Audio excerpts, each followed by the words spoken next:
I'm Ian Dilly. And I am Michael Sheehan. We are standing at the base of the Oude Kwaremont, the longest climb in the Tour of Flanders. You can't talk about the Oude Kwaremont without also talking about the Paterberg, the climb where the finale of the Tour of Flanders takes place.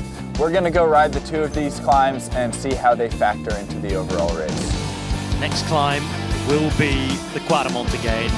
Party on the way.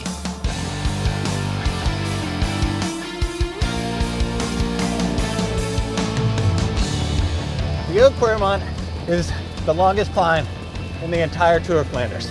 Yeah, at 2.2 kilometers in length, it averages 4% and maxes out just shy of 12% in gradient.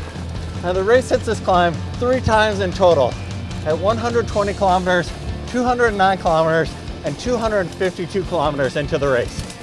And as the riders approach the Oude Kwaremont, it is really when the stress of the Tour of Flanders is at a maximum.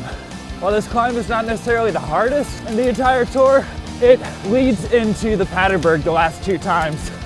The battle for position coming into this climb is insane, with riders swerving through the crowd, flying into ditches, even getting tangled up in barbed wire.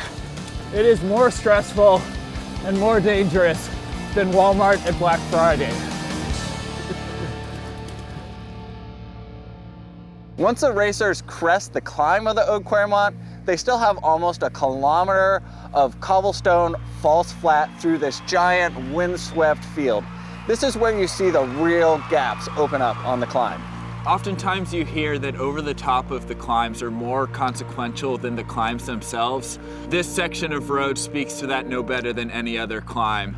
While the cobbles may not be as rough as those of the Paterberg, the speed that the riders will be tackling these will make them just as bone-jarring, if not more so. There's a sliver of mud and dirt in the gutter that the riders will likely be riding on to eke out a little bit of an advantage, but this comes at great peril. In 2017, Peter Sagan was trying to chase down Philippe Gilbert when he caught a spectator's jacket on the side of the road, came tumbling to the ground, and effectively ended the race for him that year.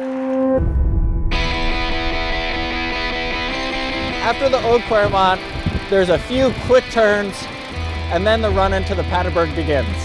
It is a fast and technical 3.5 kilometers with many turns, and the race will be at fever pitch from this point on.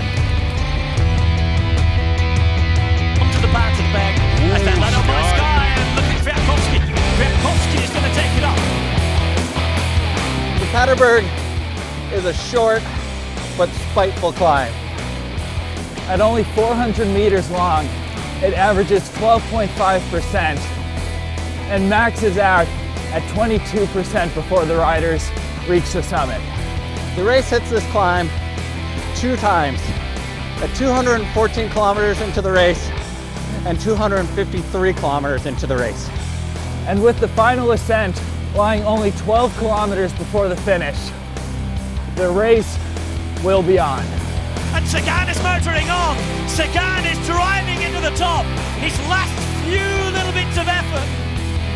Now the Paterberg is a difficult climb in and of itself, but the fact that it's coupled so closely with the Oude Kwaremont is what makes this finale to the Tour of Flanders so hard.